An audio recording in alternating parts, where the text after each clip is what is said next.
भारत सरकारचे माजी कृषी मंत्री माननीय शरदचंद्रजी पवार साहेब मार्गदर्शन करण्याची नम्रपूर्वक विनंती आपणास। महाराष्ट्राचा बुलंद आवाज रामकृष्ण हरी, महाराष्ट्राचा पुरोगामी आवाज शरद पवार, शरद पवार। पक्षाचे अध्यक्ष ज्यांचे विचार असतात आपण ऐकले ज्यांचा भारती महाराष्ट्राच्या राजकारणामध्ये एका निर्णयानं सगळीकडं औत्सुक्याचं वातावरण निर्माण केलं असे या ठिकाणी त्यांच्या स्वागतासाठी आम्ही सगळे या ठिकाणी उपस्थित आहोत। ते हर्षवर्धन पाटील या ठिकाणी उपस्थित असलेले खासदार धैर्यशील माहिते, सुप्रिया सुळे, आमदार अशोक पवार, महाराष्ट्राचे ज्येष्ठ पत्रकार मधुकर भावे, पक्षाचे जिल्ह्याचे अध्यक्ष शिवाजी बापू, पुण्याचे माजी महापौर अंकुश काकडे, उत्तमराव जानकर,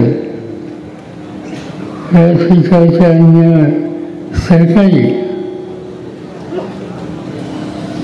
आणि हर्षवर्धन यांच्याबरोबर संघटनेची जबाबदारी घेण्याच्यासाठी ज्यांनी साथ द्यायचा निर्णय घेतला ते सगळे सहकारी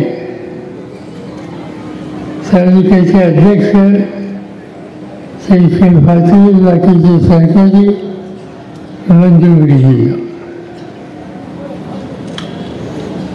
अतिशय समाधानाने आज या ठिकाणी या सभेमध्ये मिळाले। म्हणजे जुना आहे, 1967 साली पहिल्यांदा मी महाराष्ट्राच्या विधानसभेमध्ये सभासद म्हणून गेलो आणि त्या कालखंडामध्ये आम्ही लोक तरुण होतो। माझं वय 27 होतं आणि आम्हाला तरुणांना मदत करणं, मार्गदर्शन करणं, त्यांची इंडियामध्ये कसं काम करावं, व्यक्तिगत भूमिका कशी स्वच्छ ठेवावी याचा आदर्श आम्हाला सगळ्यांच्या समोर त्या काळात असायचा। ते म्हणजे शंकरराव भाऊचा एका जिल्ह्यातले शेजारी आणि वजीर आहे, त्यामुळे त्यांचा अधिकार होता। नंतरच्या काळामध्ये महाराष्ट्राच्या मंत्रिमंडळामध्ये त्यांच्यावर काम करायची संधी मला मिळाली। मंत्रिमंडळामध्ये स्वच्छ आणि नेटकं कारभार कसा करावा याचा आदेश भाऊंनी आम्हाला मंत्र्यांच्या सोबत ठेवला आणि त्यामुळे पुणे जिल्ह्याचे राजकारण याचा ज्याचा विचार करतो तो विचार शंकरराव भाऊंच्या पुरा होत नाही आणि मला आनंद आहे की त्यांच्या विचाराचा वारसा स्वीकारून गेली काही वर्ष महाराष्ट्राच्या राजकारणामध्ये, विधिमंडळामध्ये, सहकारी संस्थेमध्ये मी काम केलं, काम करतायत ते हर्षवर्धन तुम्हाला सगळ्यांच्यावर या सगळ्या कामाच्या पूर्ततेसाठी अत्यंत आनंदाने सहभागी झाले। मी काही वेळ सरकारला त्यांचा अधिकार निवडणुका मात्र झाल्या आणि तेच राहिले. माझा प्रयत्न होता की पुणे जिल्ह्यामध्ये आणि महाराष्ट्राच्या जिल्ह्यात सगळे जाती जमातीच्या लोकांना घेऊन समाजकारण करावं आणि त्या हेतूनं माझं लक्ष इंदापूरकडे होतं. जाणून बुजून विचार करत इंदापूरच्या एका सरकारला प्रोत्साहन करण्याचे काम केलं. छत्रपतीची सेवा केली. जिल्हा परिषदेचे प्रमुख केलं. महाराष्ट्राच्या विधानसभेमध्ये येण्याच्यासाठी प्रयत्न केले. मंत्रिमंडळामध्ये घेण्याचा आग्रह केला. त्याच्यावरचा हेतू होता की इंदापूर तालुक्याचा दुष्काळ असेल, इथे कारखानदारीची वाढ असेल, त्यासाठी काम करणारा कोणी सरकारी असला पाहिजे आणि त्या हेतूने हे प्रोत्साहन देण्याची भूमिका आम्ही लोकांनी केलेली होती. पण इथं आल्याच्यानंतर अलीकडच्या काळामध्ये जे मी ऐकतोय माझ्या संस्थेत सुद्धा धक्का बसला. इंदापूरचं राजकारण शंकर भाऊंचं राजकारण म्हणजे स्वच्छ चालीसाचं राजकारण, कोणाच्याही बऱ्यापैशाचा कधीही विचार न करण्याचं राजकारण होतं. अलीकडच्या काळामध्ये इंदापूरच्या राजकारणाला काहीतरी वेगळी दिशा काही लोकांनी दिली. मी आता इथं रोज वाचत होतो, काहीतरी रोजगार लिहिलं होतं, नवीला ज्ञान संपवा.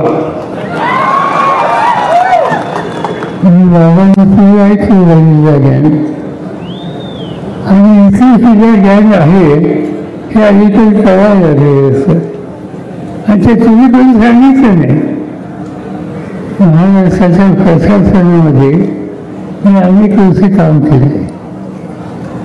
जवळपास 55 वर्ष मी कुठं ना कुठे पदावर आहे आणि त्यामुळे अधिकाऱ्यांच्या ओळखी चांगल्या आहेत. अनेक अधिकाऱ्यांनी माझ्याबरोबर माझ्या हाताखाली काम केलं. कधी लेखतात, सोयाबीनचं कसं करतो, आमच्या जिल्ह्याचं कसं आहे ते सांगतात. तिथे जुने दिवस राहिले अरे काय झालं, कुठं काय कशाचं काय सांगताय. ते आता इंदापूर तालुका लाहूनच्या सारखा येतात आणि त्याचे व्यवहार कुठं आणि हल्ली त्यांचे व्यवहार कुठं त्याच्या मी बोलून होईल हे अधिकारी सांगायला लागेल. इतकं वजन होती, इतके चुकीचे विचार, इतकी चुकीची माहिती कधीही या मागाच्या नेतृत्वाच्या उद्योग आलेली होती, दुर्योगाची आलेली आहे. आणि ते सुरुवात जायचं असेल तर परिवर्तन पाहिजे आणि परिवर्तन हवं असेल तर त्याच्यावर अशा प्रकारची कुवत असणं हा नेता असला पाहिजे. आज हर्षवर्धनचा निर्णयानं ही फोटो होऊन गेली याच्याबद्दल माझ्या होण्याचा. आम्ही एकत्र अनेक ठिकाणी काम करतो. पक्ष वेगळा होता, माझा पक्ष वेगळा होता, पण महाराष्ट्राच्या देशाच्या शेतकऱ्यांच्यासाठी काही संस्थेमध्ये आम्ही एकत्र काम करतो. वसंतदादा साखर धंद्यातली संस्था, मी त्याचा अध्यक्ष आहे आणि मॅनेजिंग ट्रस्टी हर्षवर्धन आहेत. आम्ही भेटत असतो. पक्ष वेगळा होता, पण या सगळ्या कालखंडामध्ये एकदा सुद्धा कधीही धोरणाच्याबद्दल मतभेद नव्हते. एकदा सुद्धा असं कधी घडलं नाही की आमच्या त्यांच्या विचारात कधीही फरक पडला नाही. आणि ज्या ज्या वेळेला नवीन काही करायचं असेल तर ज्या 2-3 सरकारच्यांच्या ही जबाबदारी द्यावी अशी चर्चा व्हायची. त्याच्यात पहिलं नाव हर्षवर्धनचं येतं. आज साखर धंदा, ऊसाचा धंदा हा आपल्या सगळ्यांचा महत्त्वाचा धंदा आहे. देशामध्ये 2 नंबरची साखर आणि ऊसाचं पिकाचं क्षेत्र महाराष्ट्रात आहे. आणि सगळ्या देशाच्या या पिकाची जी काही संकटाची स्थिती असते त्यातून त्यांची सुटका करण्याच्यासाठी जी संस्था आहे त्या संस्थेमध्ये आम्ही एकत्र काम करतो. अनेक निर्णय त्यांनी आम्ही एकत्र घेतले. अलीकडच्या काळात आणखीन एक चांगली गोष्ट झाली. आणि ती चांगली गोष्ट ही होती कारण सगळ्या ऊसाचा धंदा, साखरेचा धंदा, इथेनॉलचं धोरण गेले 25 वर्ष ही सगळी जबाबदारी माझ्यावर होती. केंद्र सरकारमध्ये ही जबाबदारी माझ्याकडे होती. आणि आम्ही सगळेजण एकच धोरणाने करत होतो.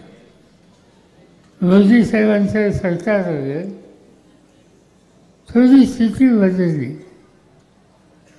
त्यांना आणि त्यांच्या सरकारांना आम्ही इथे निर्णय घेतो त्याची अस्वस्थता होत होती. आणि तेव्हा आम्हाला काळजी वाटायची की ऊस उत्पादकाचं काय होणार, साखरेच्या किमतीचं काय होणार, ऊसाला टनेला किंमत किती मिळणार त्याचं काय होणार, नवीन धोरणं, नवीन प्रकल्प हातामध्ये घ्यायचे त्याचं काय होणार. पण या संकटातून आम्हा सगळ्यांना महाराष्ट्राला काढायचं काम, दूर करायचं काम हर्षवर्धननी केलं. आणि कसं केलं तर या देशामध्ये 250पेक्षा जास्त साखर कारखाने आहेत. आणि या सगळ्या साखर कारखाने सरकाराचे त्याच्या देशाचं नेतृत्व हर्षवर्धन केलं आहे. आणि त्यामुळं आम्हाला त्याचा आनंद आहे. फक्त वेगळा होता. पण आम्ही नेहमी सांगायचं चिंता करू नका, आपला माणूस तिथे आहे, हर्षवर्धन तिथे आहे. आणि त्यामुळं कधीही या संबंधीची कुठली अडचण आली तर आम्ही एकमेकाशी बोलत असू, त्यातनं मार्ग काढत असू, एक प्रकारचं विधायक दृष्टिकोन करून कष्टकरी बळीराजाच्या हिताची जपणूक करणं हेच आपलं महत्त्वाचं काम आहे. हा दृष्टिकोन घेऊन जो काम करतो अशा नेत्याला माझ्यासारख्याला वाटायचं जरा रस्ता चुकला. ते सोडा, ते आपले घर नाही. भाऊने आपल्याला घर दाखवले. भाऊने आयुष्यावर एकच विचार घेतला, दुसरा विचार कधी घेतला नाही. आणि तो विचार गांधी, नेहरू, यशवंतराव चव्हाणांचा विचार. मला आनंद आहे की त्यांचं मन इकडे होतं. निर्णय घ्यायला उशीर झाला पण निर्णय घेतला. आणि हा निर्णय फक्त इंदापूर होता नाही तर सवन ऊसाच्या धंद्याला मदत करणारा आणि महाराष्ट्राच्या समाज करणारा, शक्ती देणारा अशा प्रकारचा हा निर्णय. मी जात बोलण्याच्यासाठी या ठिकाणी उभा नाही. चित्र बदलते. आज हाच कार्यक्रम झाला. निघायच्या वेळेला आणखी कुठून तरी फोन आला आणि त्यांनी हट्ट केला की इंदापूरला चालू आहे, 14 तारखेला आमच्याकडे आलंच पाहिजे. काय कार्यक्रम आहे म्हणजे इंदापूरला तोच आमच्याकडं. म्हणजे कुठं ते म्हणजे फलटण. समजलं का? ते आता याच्यानंतर फलटण झाल्याच्यानंतर जवळपास 1 महिन्याचे सगळे दिवस रूप झाले. मोठ्या प्रमाणात लोकांच्या मनामध्ये निर्णय आहे ते एकत्र आलं पाहिजे, परिवर्तन झालं पाहिजे. आणि महाराष्ट्राचं चित्र वेगळं आहे हे सगळं हिंदुस्थानला दाखवलं पाहिजे. आणि ती दाखवायची संधी आज या निमित्तानं सगळ्या महाराष्ट्रात आलेली आहे. आणि म्हणून त्या रस्त्याने आपल्याला जायचे. तुम्हा सगळ्यांच्या मनामध्ये काही गोष्टीच्याबद्दल स्पष्टता आहे का नाही हे मला काही कळलं नाही. काही काम द्यावं असं त्यांनी सांगितलं. हर्षवर्धन बोलता बोलता म्हणजे काही काम आम्हाला द्यावं असं आहे की काही काम करायला हर्षवर्धनची काय गरज आहे. कठीण काम असेल, लोकांच्या हिताचं असेल, लोकांचं जीवन बदलायचं असेल अशी कामं हर्षवर्धनकडे द्यावी. आणि ती द्यायची असेल तर पहिलं काम तुम्हाला करावं लागेल. तुम्ही त्यांना महाराष्ट्राच्या विधानसभेत पाठवा. मी जो रात्रदिवस हिंडतोय, मला स्वतःला उभं राहायचं नाही. 14 वेळा तुम्ही मला निवडून दिलं, त्या 14चे 7 वेळा इंदापूर तालुक्याने उत्तर दिली. त्यामुळे मला स्वतःसाठी काही मागायचं नाही. मला महाराष्ट्र बदलायचा आहे, महाराष्ट्राचा चेहरा बदलायचा आहे, महाराष्ट्राच्या सर्वसामान्य लोकांचं जीवनमान बदलायचं आहे. आणि त्यासाठी राष्ट्रवादी आहे. आणि त्यामुळं हे जर करायचं असेल तर मला ज्यांच्याकडे कर्तृत्व आहे, ज्यांच्याकडे अनुभव आहे, ज्यांच्याकडे प्रशासन आहे अशाही लोकांची आवश्यकता आहे. आणि ती पूर्तता करायची असेल तर विधानसभेत पाठवणं हे तुमचं काम. आणि राज्याचं काम करण्याची जबाबदारी सोपवणं माझं काम. रामकृष्ण हरी. जास्त काही अधिक सांगत नाही. जायचं ते राज्याची तयारी करण्याच्यासाठी, विजय संपादन करण्याच्यासाठी. आणि महाराष्ट्र जुन्या काळाचं यशवंतराव चव्हाण आणि आदर्श नेत्यांनी जे एक आदर्श राज्य हे आपल्या सगळ्यांना दाखवलं, तो इतिहास पुन्हा एकदा करायचा आहे. आणि तो इतिहास करण्याच्यासाठी हर्षवर्धनची उपयुक्तता 100% आहे याची मला खात्री आहे. तर हे करायला काही लोक मला विचारत होते की कसं होणार, काय होणार. म्हणजे काही काळजी करू नका, जावई कुणाच आहे. कुठं पूर्वी आम्ही देत नसतो. आम्ही चांगलं घर बघून मुलींना देत असतो. आणि त्यामुळे घर आम्हाला चांगलं मिळालं. संसार नीट कसा चालला तसा महाराष्ट्राचा सुद्धा संसार नीट करण्याची ताकद असलेला असा हा जावई आहे. हा बारामतीकरांनी तेव्हा पाहिला होता.